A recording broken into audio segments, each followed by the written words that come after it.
Bienvenue frères et sœurs à notre journal d'information de la formation missionnaire médicale 2025 niveau 2. Nous sommes le vendredi 24 octobre 2025 et nous voulons d'ores et déjà vous souhaiter un bon sabbat puisqu'il est un peu plus de 19 heures ici en ce moment. C'était notre dernière journée de cours. Aujourd'hui, nous avons fait un test, c'est-à-dire que nos étudiants ont été évalués, examinés pour être sûrs que ce que nous avons appris ensemble a apporté du fruit et a été intégré justement dans leurs connaissances. Alors, la dernière fois, je vous ai dit que nous avons déjà reçu quelqu'un qui vient de la République démocratique du Congo. Nous avons reçu quelqu'un qui vient de la Martinique. Nous aurions fait une erreur si on ne recevait pas des personnes qui viennent de la Guadeloupe, qui est quand même fortement représentée. Ce soir, nous recevons Audrey et Régis. Bonsoir. Bonsoir, Marc. Alors, c'est un plaisir pour moi de présenter la Guadeloupe au travers de vous deux, parce que vous représentez quand même une forte délégation, encore cette fois-ci, aussi comme l'année dernière d'ailleurs. Alors, comment vous allez? Ça va très bien. Ça va très bien. Alors, vous étiez là l'année dernière. Quelle est la motivation que vous aviez eue cette fois-ci pour revenir? C'est vrai que c'était le niveau 2, mais je suppose que quelque chose vous a motivé pour que vous reveniez une deuxième fois. La première fois, on a vraiment apprécié le moment qu'on a passé, la formation missionnaire médicale qui était, c'est vrai, intense, mais riche en connaissances. On a passé un bon moment avec tous ceux qui étaient là l'année dernière et je pense que c'était normal pour nous de pouvoir participer à cette session qui était encore plus enrichissante que la première. Voilà, donc en fait nous, on porte un intérêt tout particulier à notre santé et à la santé des personnes qui nous entourent. Donc pour nous, c'était normal de pouvoir continuer. Nous avons fait le niveau 1, donc pour nous c'est la continuité, donc c'est pour ça qu'on a tenu à être là. Mais surtout que dans la confidence, toi Audrey, tu as dû bousculer un peu ton programme, ton environnement même de travail pour essayer d'être là. Alors, depuis que vous êtes là, qu'est-ce qui fait la différence entre le niveau 1 et le niveau 2 pour vous? Moi, je dirais que ce qui fait la différence, c'est les études qu'on a tenues le matin, ce qui nous a permis de mieux comprendre en fait l'histoire de l'adventisme et le pourquoi, le but du fait de rentrer dans la réforme afin de pouvoir être restauré entièrement. Entièrement. Je vais faire une boutade, Marc. Ouais. Je vais dire que c'est toi. Attention, parce que... Mais vas-y, dis ce que tu... Sans langue de bois, bien sûr. Non, je disais que j'allais faire une boutade. Cette fois-ci, tu as pu présenter tes... faire des présentations cette fois-ci. Voilà, tes présentations qui nous ont bien permis de comprendre qu'est-ce que l'adventisme.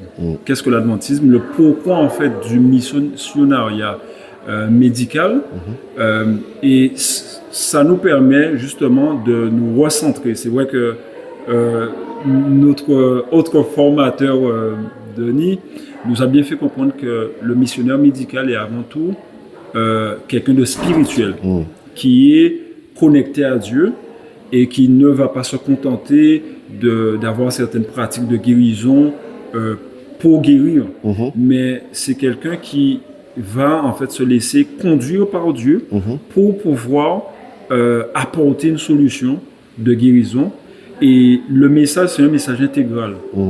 Enseigner, guérir et restaurer. Donc, il y a vraiment une emphase qui est mise sur cela. On comprend bien la partie spirituelle. On a revu certaines choses avec nos formateurs, Médina et les autres, mais on sent vraiment, je dirais, entre guillemets, la gravité de la mission, en fait.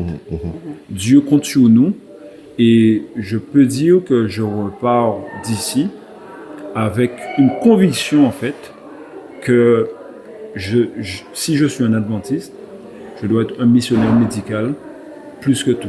Plus que tout. Ouais. Et parlant justement de guérison totale, il y a un phénomène des églises de réveil qui entre justement dans l'adventisme sous forme de la délivrance, mais qui occulte justement ce que nous avons vu, c'est-à-dire la restauration totale de l'être. On veut délivrer les gens, mais on ne veut pas s'occuper de leur santé. On ne veut pas s'occuper de leur vie, de leur continuité de vie spirituelle. Est-ce que vous pensez que, vu comme on a vraiment remis les fondements en évidence, est-ce que vous pensez que ce sont des délivrances ou des restaurations, on va dire, partielles, lorsque ce phénomène est en train de parcourir notre Église actuellement? D'après vous, comment vous voyez ce danger qui est en train de prendre racine au milieu des Adventistes du 7e jour? Alors, c'est vrai qu'il y a, comme tu l'as dit, un phénomène, des phénomènes aussi. Je fais une parenthèse. J'ai bien aimé lorsque, je crois que c'est toi, tu as parlé du véganisme. C'est-à-dire, on va prendre une partie, en fait, de la santé pour pouvoir être bien. Mais à côté de ça, faire ce qu'on veut, en fait.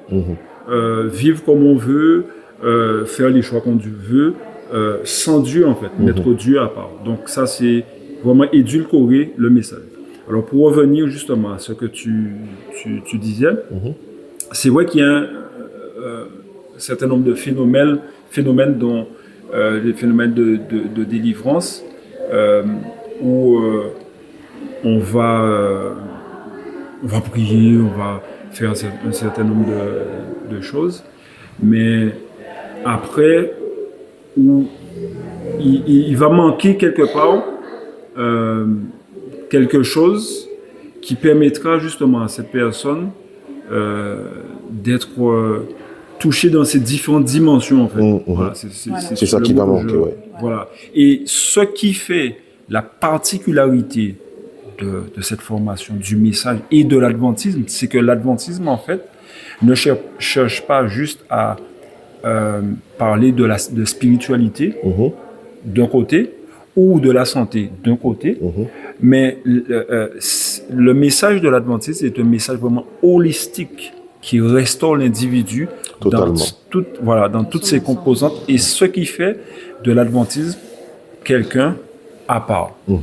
Pas quelqu'un qui doit se gonfler la poitrine en disant j'ai un message, je m'assieds dessus, j'ai plus de connaissances que personne. Non. Il s'équipe pour être au service, en fait, de l'individu et contribuer à ce que Dieu restaure la personne dans tout son être. Très bien. Moi, je dirais que les gens sont dans une recherche d'un bien-être, d'un certain bien-être physique, tandis que la guérison que Dieu veut nous apporter est premièrement spirituelle. À partir du moment où l'âme a été guérie, l'esprit a été restauré, le corps va suivre. Exactement. Mais justement, l'une de mes dernières questions, et merci beaucoup parce que ça montre que vous avez vraiment suivi tout en longueur, en tant que couple, parce que vous savez, le défi aussi se trouve à l'intérieur de la maison. C'est là où l'ennemi commence à travailler. Vous êtes adventiste du 7e jour.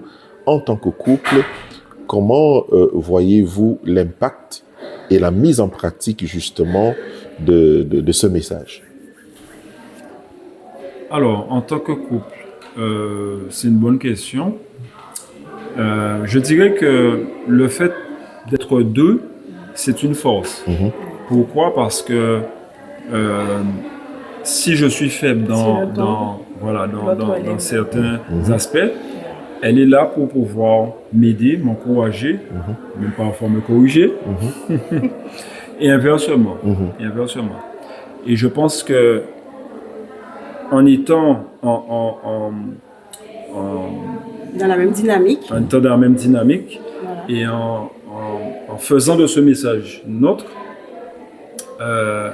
on peut aussi être une aide pour d'autres couples, pour d'autres familles, pour d'autres personnes, parce que les gens croient ce qu'ils voient. Donc s'ils voient que le message justement nous a pénétré, il a un impact sur nous. Donc, ils auront envie justement d'écouter. Je pense qu'ils pourront tendre l'oreille plus facilement lorsqu'on viendra après leur parler de Dieu, lorsqu'on viendra leur présenter justement celui qui nous a restaurés. Et c'est pour ça que c'est important justement d'intégrer le message. Alors, on est un couple, mais demain nos enfants, et ainsi de suite, notre famille et aussi l'Église. Exact. C'est ça le but. Oui, parce qu'en fait, les gens vont croire plus ce qu'ils voient que ce qu'on va aller leur dire. Donc en fait, il faudrait vraiment qu'on fasse de ce message, faut qu'on fasse corps avec ce message en fait, afin de pouvoir témoigner sans forcément avoir à parler. Voilà, on témoigne à travers ce qu'on vit. Alors, je vous laisse la possibilité, chacun va prendre 5 secondes. Maxi, vous allez regarder votre caméra et donner justement, vous qui étiez là, un message, puisque vous savez que on vient vous rejoindre dans 5 mois, pratiquement, nous serons en Guadeloupe. Vous avez toutes les îles à côté. Alors, les îles, c'est quoi? Marie-Galante, les Saintes, la Martinique et les Irades. Donc, à tous ceux qui sont là-bas, voilà, et même qui sont à côté à 1 heure, quelque chose de la Guyane, que nous avons la possibilité de nous retrouver. Donc, est-ce que vous avez un message à leur donner? Vous qui avez déjà fait 2 fois le voyage de la Guadeloupe, ça coûte quand même cher. La Guadeloupe pour la France, pour cette formation, ça fait 2 années successives.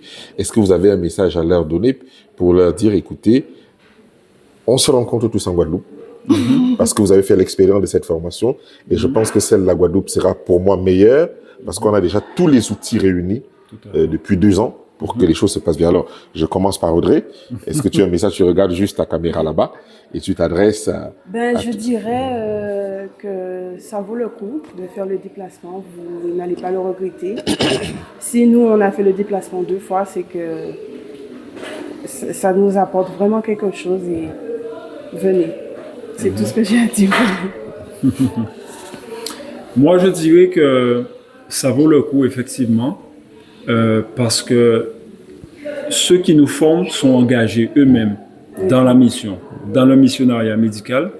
Ils donnent tout ce qu'ils ont. Ils ont vraiment à cœur de faire avancer l'œuvre de Dieu. Et si on est un adventiste, on a à cœur aussi que l'œuvre avance, que des personnes soient guéries, qu'elles connaissent justement notre Sauveur et le message formidable du salut. Alors, je peux vous dire qu'on mange bien, parce qu'il y a un bon cuisinier, il y a une bonne équipe, bien rodée. Je peux vous dire qu'on passe des moments vraiment de rire, mais extraordinaires, de joie. C'est une expérience vraiment enrichissante, de retraite spirituelle. Vous ne repartirez pas d'ici, en tout cas en Guadeloupe. Je vous invite à y venir de la même façon que vous serez venus. En plus, il se déplace pour venir en Guadeloupe. Vous n'aurez pas à prendre un billet comme nous l'avons fait pour venir, même si le cadre était... Qui viennent de Martinique et de Guyane. Oui, nous vous encourageons en tout cas à venir parce que vous ne serez pas dépaysés. Mais ne serait-ce que de les voir en chair et en os. Mon frère Denis, que je voyais justement par caméra interposée, Marc, Yolande, le docteur Othello, ce sera vraiment une expérience extraordinaire. Et je peux vous dire, la dernière touche, venez, parce que ce sera un avant-goût. Ce que vous allez vivre là, ce sera un avant-goût du ciel. Amen. En tout cas, vous ne pouvez pas vous permettre de manquer ça. Non. Très bien, frères et sœurs, comme vous l'avez entendu, on se retrouve du 1er mai au 10 mai 2026. C'est exactement dans 5 mois. 5 mois, si Dieu le permet, nous serons en Guadeloupe. Alors, Audrey et Régis, on va dire au revoir et bon sabbat. Au revoir. Et on se dit à bientôt.